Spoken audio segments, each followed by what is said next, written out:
Bapak, Ibu, dan saudara-saudara yang dikasihi Tuhan,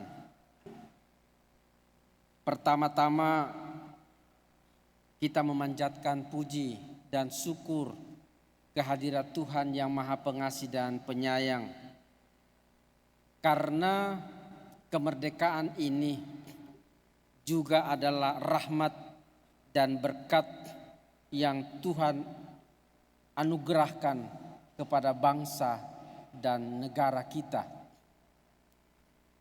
Lebih daripada itu, kemerdekaan memang merupakan hak setiap orang. Apalah artinya kita dilahirkan di muka bumi kalau kita tidak memiliki kemerdekaan? Apalah artinya bangsa Indonesia yang kaya raya, gemah ripah, loh jinawi, kerto raharjo, kata orang Jawa, kalau kita tidak merdeka? Apalah artinya kita lahir di bumi Nusantara yang kaya akan budaya, suku, bahasa, dan agama, kalau kita tidak memiliki kemerdekaan? Kemerdekaan adalah hak bukan saja segala bangsa, tetapi setiap pribadi, karena kemerdekaan menyangkut harkat dan martabat kita sebagai makhluk ciptaan Tuhan yang paling tinggi dari segala ciptaan yang lain. Itulah sebabnya ketika kita merayakan kemerdekaan, kita merayakan harkat, jati diri, karakter bangsa Indonesia. Jati diri inilah yang menjadi sebuah kehormatan di tengah bangsa-bangsa yang lain. Jati diri inilah yang menjadi penunjuk dan identitas bangsa Indonesia di tengah bangsa-bangsa yang lain.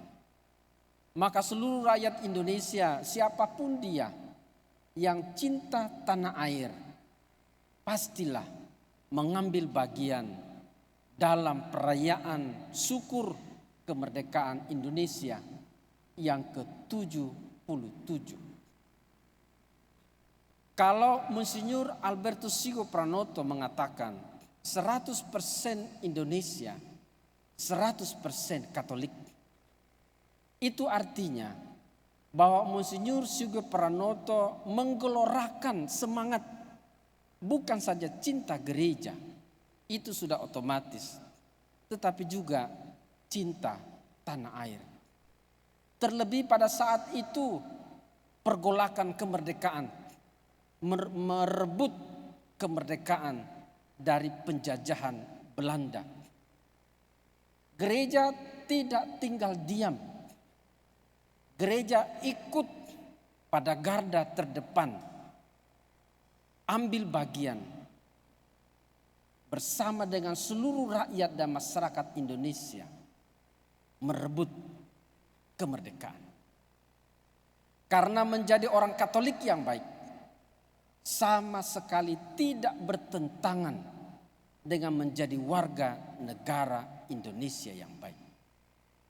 Demikian pun sebaliknya, menjadi warga Indonesia yang baik sama sekali tidak bertentangan dengan menjadi orang Katolik yang baik. Entah menjadi orang Katolik, entah menjadi warga negara, merupakan satu kesatuan utuh yang tidak bisa kita pisahkan. Itulah keistimewaan dan kekasan gereja Katolik hadir di bumi Nusantara. Menjadi bagian yang tak terpisahkan dari kearifan lokal, dari budaya, dari masalah-masalah sosial dan kemasyarakatan. Gereja turut serta mengambil bagian dalam pembangunan manusia Indonesia seutuhnya. Kalau Monsinyur Albertus Sugo Pranoto mengatakan 100% Katolik, 100% Indonesia, itu bukan tanpa alasan. Bacaan Injil pada hari ini yang diambil dari Injil Matius bab 22 ayat 15 sampai 21 menjadi inspirasi Monsinyur Albertus Sugo Pranoto, Uskup Agung Pribumi pertama, yang menggelorakan 100% Katolik, 100% Indonesia. Yesus mengatakan, tunjukkanlah mana uang koin itu. Mereka menunjukkan 1 dinar. Yesus mengatakan, ini gambar dan tulisan siapa? Mereka mengatakan, gambar dan tulisan kaisar. Yesus langsung mengatakan, berikanlah kepada kaisar apa yang wajib kamu berikan kepada kaisar, dan berikanlah kepada Allah apa yang wajib kamu berikan kepada Allah.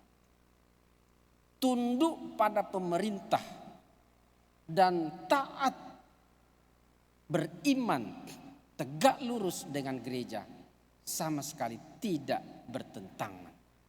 Disinilah inspirasi yang diambil dari Monsinyur Albertus Sugo Pranoto, bahwa negara dan gereja adalah bagian yang tak terpisahkan.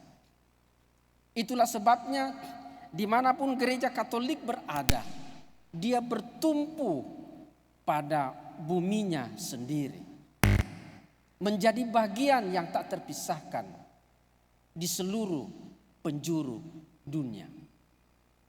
Bagi kita masyarakat Indonesia, gereja dan agama sekali lagi bukan 2 hal yang dipertentangkan. Memang 2 hal yang berbeda, namun merupakan satu kesatuan utuh yang tak terpisahkan.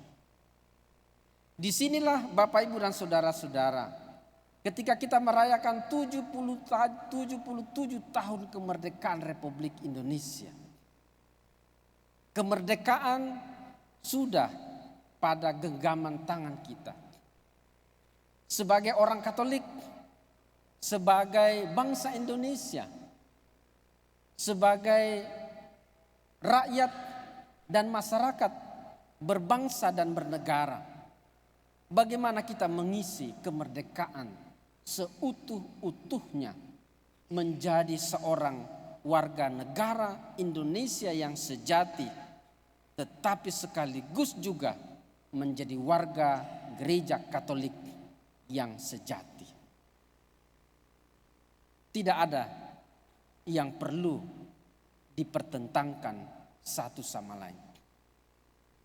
Lebih daripada itu, dalam mengisi pembangunan dan kemerdekaan, sebenarnya gereja harus berada pada garda terdepan, ikut berdaulat menentukan arah pembangunan bangsa Indonesia.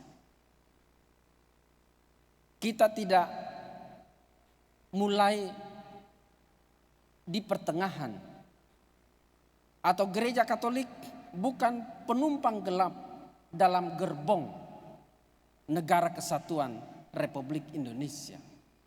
Sejak awal gereja Katolik sudah berpartisipasi dan turut andil dalam merebut kemerdekaan. Itulah sebabnya sudah tiba saatnya bangsa Indonesia, terlebih kita umat Katolik, terutama Keuskupan Agung Makassar, menjadi umat Katolik yang berdaulat, yang mampu berdiri di atas kaki sendiri dan menentukan arah perjuangan dan pergerakan dalam rangka membangun negara kesatuan Republik Indonesia. Sudah tiba saatnya kita bersiap dan mengikat pinggang, bergandengan tangan, membangun Indonesia yang adil, yang makmur, yang utuh dan berdaulat, adil dan makmur. Inilah saya kira menjadi pesan yang sangat jelas yang diperlihatkan Yesus dalam bacaan Injil pada hari ini. Kalau beberapa hari terakhir ini dan sampai tanggal 20 Agustus ini, kita bersama dengan Kementerian Agama sementara menggelorakan semangat toleransi. Diawali ketika kita prosesi Bunda Maria di Bumi Raja Wali. Bunda Maria, Bunda toleransi. Merdeka dalam keanekaragaman dan toleran dalam perbedaan. Kita sangat berkepentingan. Sekali lagi, kita umat Katolik yang dalam tanda petik minoritas sangat berkepentingan. Kita tidak boleh acuh tak acuh. Karena negeri kita ini adalah negeri yang kaya, yang sangat plural.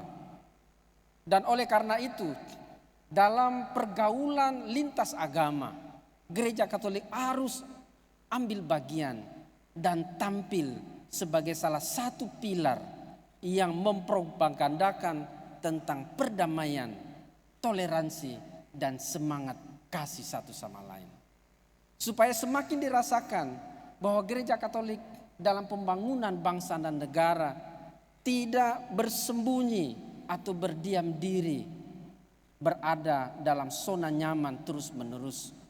Sudah tiba saatnya kita memperlihatkan jati diri dan karakter sebagai umat Katolik yang cinta damai, yang penuh toleran satu sama lain, bersama-sama saudara-saudara tidak seiman membangun negeri yang kita cintai dan banggakan bersama ini.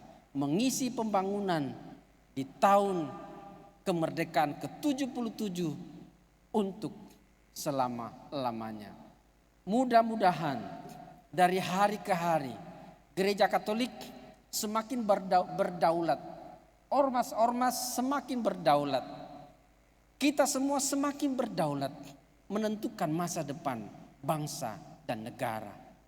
Tidak lagi berada di belakang orang lain, tetapi kita mampu berdiri di atas kaki sendiri bersama dengan semua orang yang berkehendak baik membangun manusia Indonesia seutuhnya. Dirgahayu Indonesia yang ke-77, 100% Katolik, 100% Indonesia, pro ecclesia et patria. Amin. Tepuk tangan untuk kita semua.